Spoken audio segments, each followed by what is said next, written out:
बिस्मिल्लाहिर्रहमानिर्रहीम। Second year, आज हम चैप्टर 12 करंट इलेक्ट्रिसिटी के एमसीक्यू सॉल्व करेंगे। फर्स्ट एमसीक्यूज है, 3 resistors of resistance R each are combined in various phase. कि तीन रेजिस्टर्स हैं जिनमें से हर एक की रेजिस्टेंस आर है और उनको कंबाइन किया गया है, डिफरेंट तरीकों से जोड़ा गया है।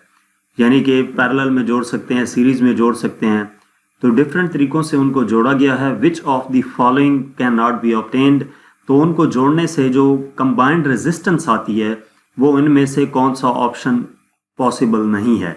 यानी कि हम कंबाइंड रेजिस्टेंस फाइंड कर लेंगे, जो 3 ऑप्शन आएंगे उसके अलावा बाकी जो रह जाएगा उसको हमने टिक करना है। तो इसको हम सॉल्व करते हैं प्रॉपरली, उसके बाद एंड पे आंसर देखेंगे। तो सबसे पहले अगर हमारे पास 3 रेजिस्टेंसेज हैं और उनको कनेक्ट किया जाता है सीरीज में, तो जो कंबाइन रेजिस्टेंस है सीरीज में कनेक्ट करने से सिंपली रेजिस्टर्स को ऐड कर दिया जाता है, तो वो R प्लस R इक्वल आ जाएगा 3R के। ये हमारे पास ऑप्शन मौजूद है। उसके बाद अगर इन 3 रेजिस्टेंस को हम पैरेलल में कनेक्ट करते हैं तो वो हमारे पास ऐड होता है 1/R E equal to 1/R plus 1/R plus 1/R। तो ये एलसीएम लेंगे 3/R आ जाता है। तो यहाँ से इसका रेसिप्रोकल लेंगे, यानी कि RE इक्वल आ जाएगा R/3 के। तो R/3 ओम भी हमारे पास है।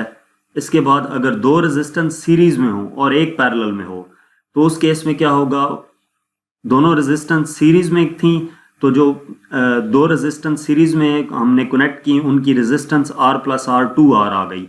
तो एक R1 की जगह पे हमने 2R लिख दिया और दूसरे R2 की जगह पे तीसरी रेजिस्टेंस R लिख दी। तो जब पैरेलल में कनेक्ट हो उसके लिए ये फार्मूला अप्लाई होता है। अब इसको सिंप्लीफाई किया तो ये 3/2R आ जाता है। यहाँ से इनका रेसिप्रोकल लेंगे तो RE इक्वल आ जाएगा 2R/3 के। 2R/3 ऑप्शन बी हमारे पास मौजूद है। जब ये 3 ऑप्शंस मौजूद हैं तो इसके बाद जो चौथा रह जाता है यानी कि 2R/4 ओम, ये पॉसिबल नहीं होगा। हम रेजिस्टेंस को जिन तरीकों से मर्जी जोड़ें, ये जो बी ऑप्शन है 2R/4 ओम, ये पॉसिबल नहीं होगा। तो इसका ये बी ऑप्शन करेक्ट आएगा। नेक्स्ट एमसीक्यूज नंबर 2 है, when n resistances each of value R are connected in parallel. जब n रेजिस्टेंस हैं और उन जिनमें से हर एक की वैल्यू R है उनको कनेक्ट किया जाता है पैरेलल में, तो रिजल्टेंट रेजिस्टेंस है वो X होती है। यानी कि parallel n number of resistance को हम जब पैरेलल में कनेक्ट करें तो जो रिजल्टेंट रेजिस्टेंस आती है वो X है। जब n नंबर ऑफ रेजिस्टेंस को सीरीज में कनेक्ट किया जाए तो टोटल रेजिस्टेंस कितनी होगी। तो इसको हम देखते हैं कि सबसे पहले अगर हम पैरेलल की बात करें तो पैरेलल में 1/R E इक्वल होता है 1/R plus 1/R plus 1/R up to n/R। यानी कि n नंबर ऑफ रेजिस्टेंस थी, उनको हमने जब कनेक्ट किया पैरेलल में, तो पैरेलल में कनेक्ट करने से वो हमारे पास इस तरह से ऐड होंगी। तो यहाँ से 1/R E इक्वल आ जाता है, n नंबर ऑफ रेजिस्टेंस हैं तो n/R in case of parallel आ जाएगा। अब इसकी मदद से RE इक्वल आ जाता है R/n के। इसका रेसिप्रोकल लेंगे, RE equal to R/n। RE जो कंबाइंड रेजिस्टेंस थी पैरेलल कनेक्शन की उसने X बताई थी, तो RE की जगह पे X लिख देंगे, X इक्वल टू R/n। यहाँ से R इक्वल आ जाता है XN के। इसी तरह जब हम सीरीज की बात करते हैं तो सीरीज कम्बिनेशन में जो रेजिस्टेंस है वो सिंपली रेजिस्टेंसेस को ऐड कर दिया जाता है, यानी कि RE इक्वल आ जाती है NR के। हमारे पास R इक्वल था XN के, तो R की जगह पे XN पुट करेंगे तो ये n² X आ जाएगा, यानी कि ये D ऑप्शन करेक्ट होगा। नेक्स्ट एमसीक्यूज नंबर 3 है, 2 bulbs marked 200 watt 250 volts and 100 watt 250 volts are joined in series to 250 volts power supply। 2 bulb हैं, एक 200 वाट का है और दूसरा 100 वाट का है, और इनको सीरीज में कनेक्ट किया गया है 250 वोल्ट पावर सप्लाई के साथ। तो जो पावर कंज्यूम होगी सर्किट में वो कितनी होगी। तो इसको हम सॉल्व करते हैं। हमारे पास 200 वाट बल्ब के लिए जो करंट होगा I इक्वल टू V/R के फार्मूले से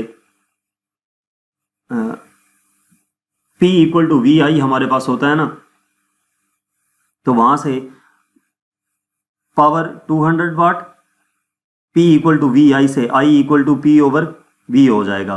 तो I1 equal to P1 over V1, यानी कि फर्स्ट बल्ब के लिए 200 ओवर 250 जो 0.8 एम्पेयर आ जाता है। और अगर हम इसकी रेजिस्टेंस कैलकुलेट करना चाहें तो R1 इक्वल आ जाती है V over I1, V equal to IR के फार्मूले से। V की वैल्यू 250 है, I1 हमने कैलकुलेट किया 0.8, तो ये 312.5 ओम आ जाता है। और इसी तरह जब 100 वाट की बल्ब की बात करते हैं तो P equal to V I के फार्मूले से I equal to P over V हो जाता है, यानी कि I2 equal to P2 100 divided by V2 250 divide किया 0.4 एम्पेयर। जब ये I2 की जगह पे 0.4 पुट करेंगे तो ये 625 ओम आ जाता है। R1 की जो रेजिस्टेंस थी, यानी कि ये बल्ब जितनी रेजिस्टेंस प्रोवाइड करेगा वो ये आ गई, और 100 वाट का बल्ब जितनी रेजिस्टेंस क्रिएट करेगा वो 625 ओम होगी। तो सीरीज कनेक्शन के लिए हम कहा यह गया था कि इन दो बल्ब्स को सीरीज कनेक्शन में जोड़ा गया है। तो जब सीरीज कनेक्शन में ऐड करते हैं तो जो टोटल रेजिस्टेंस है वो इक्वल हो सम के इक्वल हो जाती है, यानी कि दोनों रेजिस्टेंसेस को हम ऐड करेंगे सिंपली, तो ये 937.5 ओम आ जाएगा। तो टोटल पावर कंज्यूम कितनी हो जाएगी, P equal to V square over R के। V कितना था 250 इंटू 250 डिवाइडेड बाई 237.5, तो ये 66.6 वाट आ जाता है, यानी कि 67 वाट इसमें से ऑप्शन करेक्ट होगा। नेक्स्ट एमसीक्यूज नंबर 4 है, resistance of a wire is R ohms. Wire की रेजिस्टेंस R ओम है। The wire is stretch to double its length. Wire को खींचा गया है ताकि उसकी लेंथ डबल हो जाए, तो उसकी रेजिस्टेंस पे क्या इफेक्ट पड़ेगा। तो सिंपल सी बात यह है कि रेजिस्टेंस हमें, जो रेजिस्टेंस का फार्मूला है वो R equal to rho L over A होता है। अगर वायर को डबल कर दिया जाए, वायर की लेंथ को डबल कर दिया जाए, तो जो एरिया ऑफ क्रॉस सेक्शन है वो हाफ हो जाता है, क्योंकि एरिया इक्वल होता है लेंथ इनटू ब्रेड्थ के। Area equal to length into breadth. तो जब क्या करेंगे, लेंथ को हम डबल कर देंगे तो जो एरिया है वो क्या हो जाएगा, cross sectional reduce to half हो जाएगा। So the new resistance R will be, अब लेंथ डबल की तो एरिया हाफ हो जाएगा। ये हमारे पास रो 4L ओवर A आ जाता है, यानी कि 4 को पहले लिखें, रो L ओवर A लिखें। Rho L over A R के इक्वल था, तो ये 4R ऑप्शन करेक्ट होगा B। नेक्स्ट एमसीक्यूज नंबर 5 है, 10 power 6 electrons are moving through a wire per second. 10 power 6 electrons हैं जो एक वायर से मूव कर रहे हैं। The current developed is, current कितना वहां से गुजरेगा। तो number of electrons 10 power 6 electrons हैं, moving through a wire per second, यानी कि टाइम t 1 सेकेंड है, और इलेक्ट्रॉन्स की बात हो रही है, तो E इलेक्ट्रॉन के ऊपर जो चार्ज होता है 1.6 इंटू 10 पावर माइनस 19 कूलम होता है, यानी कि I इक्वल आ जाएगा Q बाई टी के। करंट हमने फाइंड करना है ना, तो I equal to Q by T. Q equal होता है N E के, N E बाई टी आ जाएगा। N और E की वैल्यू पुट की, डिवाइडेड बाई T 1 है, तो ये 1.6 इंटू 10 पावर माइनस 13 एम्पेयर आ गया, यानी कि इसका C ऑप्शन करेक्ट है। नेक्स्ट एमसीक्यूज नंबर 6 है, When a wire is stretched and its radius becomes R by 2, then its resistance will be। जब एक वायर को खींचा जाता है तो उसका रेडियस जो है वो R by 2 हो जाता है, तो उसकी रेजिस्टेंस पे क्या इफेक्ट पड़ेगा।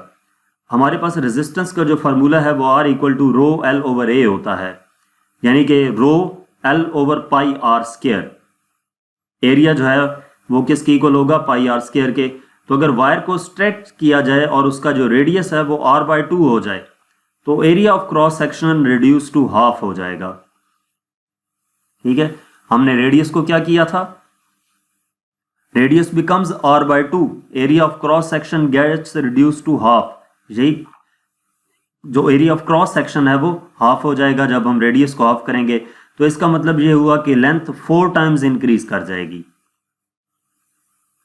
ठीक है, as area equal to length into breadth. तो न्यू रेजिस्टेंस R किसकी इक्वल होगी, R प्राइम रो L की जगह पे 4L और area half R by, area जो था इसका हमने फार्मूला लिखा था तो यहाँ पे R हाफ किया था, R बाई 2 लिख दिया। इसको सिंप्लीफाई किया तो ये 16 rho L over pi r square आ जाता है। Rho L over pi r square r के इक्वल था, तो ये 16 आर ऑप्शन करेक्ट होगा ए।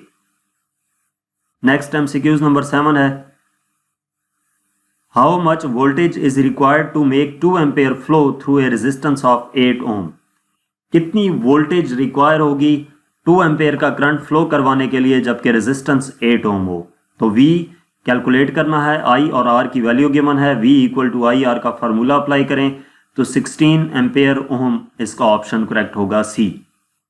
V equal to I R है ना, तो I का यूनिट एम्पेयर, रेजिस्टेंस का यूनिट ओम, तो आई आर यानी कि ampere ohm. Next MCQs number 8 है, a wire of uniform cross sectional area A, length L and resistance R is cut into 2 equal parts। Uniform cross sectional area A है, length L है और resistance R है एक wire की, और उसको 2 equal parts में कट कर दिया है। Resistivity of each part will be, her part की रेजिस्टिविटी क्या हो जाएगी। तो रेजिस्टिविटी जो होती है वो डिपेंड करती है मटेरियल पे। इस वजह से एरिया, लेंथ, रेजिस्टेंस हम कोई भी चीज़ चेंज कर दें तो उसकी उस पर रेजिस्टिविटी डिपेंड ही नहीं करती। इस वजह से इस केस में रिमेन्स सेम ऑप्शन करेक्ट होगा। नेक्स्ट एमसीक्यूज नंबर 9 है, the resistivity of 2 wires is rho 1 and rho 2 which are connected in series. जो रेजिस्टिविटी है 2 वायर्स की वो रो 1 और रो 2 है जिनको सीरीज में कनेक्ट किया गया है। अगर उनकी डायमेंशंस सेम हो तो इक्विवेलेंट कॉम्बिनेशन जो रेजिस्टिविटी का आएगा वो क्या होगा। तो अगर हमारे पास R1 की हम रेजिस्टेंस की बात करें, जो फर्स्ट वायर है उसकी resistance rho 1 L over A, और R2 जो रेजिस्टेंस है उसकी रेजिस्टेंस वायर 2 की resistance rho L over A आ गई, रो 2 L ओवर A। एक रो 1 L ओवर A और दूसरी rho 2 L over A, which are connected in series. जब सीरीज में कनेक्ट करेंगे तो रेजिस्टेंसेस सिंपली ऐड होती हैं, तो rho L over A plus rho L over A ये इक्वल आ जाएगा rho E2 L over A आ जाएगा। तो RE इक्वल होती है R1 प्लस R2 के।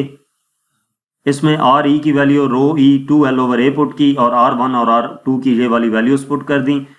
इनको सिंप्लीफाई किया, ये R1 plus R2 L over A common आ गया था, L ओवर A से कैंसिल हो जाता है, रो E2 इक्वल आ जाता है रो 1 प्लस रो 2 के, 2 इधर आकर डिवाइड हो जाएगा। तो ये जो इक्विवेलेंट रेजिस्टिविटी है वो rho 1 plus rho 2 divided by 2 आ गई, यानी कि ये सी ऑप्शन करेक्ट होगा। नेक्स्ट एमसीक्यूज नंबर 10 है, the powers of 2 electric bulbs are 100 watt and 200 watt which are connected to power supply of 220 volt. Powers हैं इलेक्ट्रिक बल्ब्स की जो कि 100 वाट और 200 वाट हैं, और इनको कनेक्ट किया गया है पावर सप्लाई से, 220 वोल्ट की पावर सप्लाई से। Ratio of resistance of their filament will be, जो रेजिस्टेंस की रेशो होगी फिलामेंट की वो क्या होगी। तो हम इसके लिए क्या करते हैं, P इक्वल टू वी आई का फार्मूला अगर हम देखें तो यहाँ से I की जगह पे V ओवर R पुट करें, ये V स्क्वायर ओवर R आ जाता है। यहाँ से R इक्वल आ जाएगा V स्क्वायर ओवर P के। तो हमने तो रेशो कैलकुलेट करनी है ना, उनके जो फिलामेंट जितनी रेजिस्टेंस क्रिएट कर रहा है उस रेजिस्टेंस की रेशो, तो वो रेशो R1 ओवर R2 होगी। R1 की जगह पे V स्क्वायर ओवर P1 और R2 की जगह पे V स्क्वायर ओवर P2 लिख दिया। तो ये V स्क्वायर से cancel, P square over P1 आ जाएगा, यानी कि P स्क्वायर नहीं P2 ओवर P1 आ जाएगा। P2 की वैल्यू हमारे पास 200 है और P1 की 100 है, डिवाइड किया तो ये 2:1 आंसर करेक्ट आएगा, बी ऑप्शन करेक्ट होगा। नेक्स्ट एमसीक्यूज नंबर 11 है, thermocouple is an arrangement of 2 different metals. Thermocouples जो हैं वो एक अरेंजमेंट है 2 डिफरेंट मेटल्स की। तो वो क्या काम करते हैं, to convert heat energy into electrical energy. क्या वो हीट एनर्जी को इलेक्ट्रिकल एनर्जी में कन्वर्ट करते हैं, ज़्यादा हीट प्रोड्यूस करते हैं, हीट एनर्जी को केमिकल एनर्जी में कन्वर्ट करते हैं, या इलेक्ट्रिक एनर्जी को हीट एनर्जी में कन्वर्ट करते हैं। तो वो बेसिकली हीट एनर्जी को इलेक्ट्रिकल एनर्जी में कन्वर्ट कर रहे होते हैं। थर्मोकपल्स के बारे में आपने पढ़ा है, वो हीट सेंसर्स होते हैं, तो हीट एनर्जी को वो इलेक्ट्रिकल एनर्जी में कन्वर्ट कर रहे होते हैं। तो इसका ये ए ऑप्शन करेक्ट आएगा। नेक्स्ट एमसीक्यूज नंबर 12 है, In order to achieve high accuracy, the slide wire of a potentiometer should be. High accuracy के लिए जो स्लाइड वायर है पोटेंशियोमीटर की उसकी लेंथ जितनी ज़्यादा होगी वो जो एक्यूरेसी है वो उतनी ज़्यादा आएगी। ठीक है, क्योंकि लेंथ कम होने से मुराद ये है कि जो स्लाइडिंग जो कॉन्टैक्ट है वो मिनिमम मूव करेगा तो उसकी वजह से एक्यूरेसी इतनी ज़्यादा नहीं आएगी। जब मैक्सिमम होगी वायर की लेंथ तो जब स्लाइडिंग कॉन्टैक्ट मूव करेगा तो उसकी मदद से जो एक्यूरेसी है वो ज़्यादा बेहतर होगी। नेक्स्ट MCQs नंबर 13 है, when a potentiometer is used for measurement of voltage of an unknown source, the power consumed in the circuit of unknown source under null condition is। जब एक पोटेंशियोमीटर को इस्तेमाल किया जाता है एक अननोन सोर्स की वोल्टेज मेजर करने के लिए तो जो पावर कंज्यूम होती है सर्किट में अननोन सोर्स की वजह से नल कंडीशंस पे वो क्या होगी, तो वो बेसिकली आइडियली ज़ीरो होती है। ठीक है, नेक्स्ट हमारे पास MCQs नंबर 4 है। इसमें यह पूछा गया है कि व्हीटस्टोन ब्रिज मेथड में ब्रिज को हम कहते हैं कि बैलेंस्ड है कब, when the current through the galvanometer is, जब गैल्वानोमीटर में से जो करंट गुजर रहा है वो कितना हो। गैल्वानोमीटर में से अगर करंट 0 एम्पेयर का शो हो रहा है गैल्वानोमीटर पे तो हम कहते हैं कि वो जो व्हीटस्टोन ब्रिज है वो बैलेंस्ड है। तो इसका ये भी ऑप्शन करेक्ट होगा। तो यहाँ तक हमारे पास इस चैप्टर के MCQs थे। मज़ीद आप हमें फेसबुक, यूट्यूब और इंस्टाग्राम पे फॉलो कर सकते हैं और किसी भी सब्जेक्ट की ऑनलाइन या होम ट्यूशन पढ़ना चाहते हैं तो व्हाट्सएप पे कांटेक्ट करें। Thank you.